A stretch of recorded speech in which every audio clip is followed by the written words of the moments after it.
Kərbəla şəhidlərindən biri var idi, İraq əhalisindən idi. İraqlılardan idi. Yaxşı imkanı pulu var idi. Şəraiti var idi, ailəsi var idi. Bir gün ailəsini topladı. Ailəsini topladı, dedi ki, mənim bütün malım, qoyunum, heyvanım, hər şeyim sizin. Verdim sizə, yoldaşına, balalarına dedi. Bir dənə çadır istəyirəm, çadır. Bir məntəqədə gedib çadır qurub, mən orada qalacağım. Hara?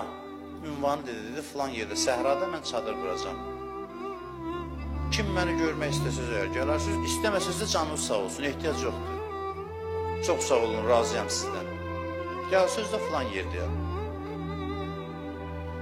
Getdi, çadır qurdu səhrada, çöldə. Çadır qurdu.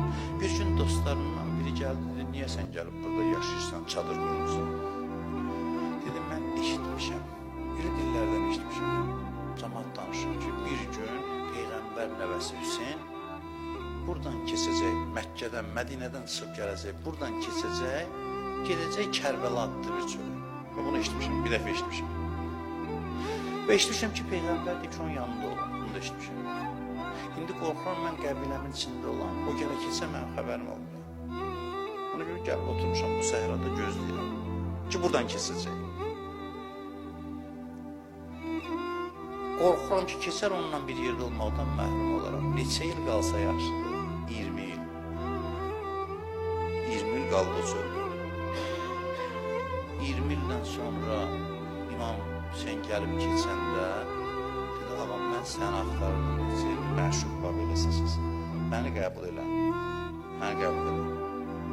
Aşıq budur, onun üçün gəlmişik dünyaya. İndi İmam Hüseynin hərəminə gedirsən, şəhidlərin adı yazılır, onda da oradadır. Bu dünyada, ahirətdə də harada İmam Hüseynin yanındadır.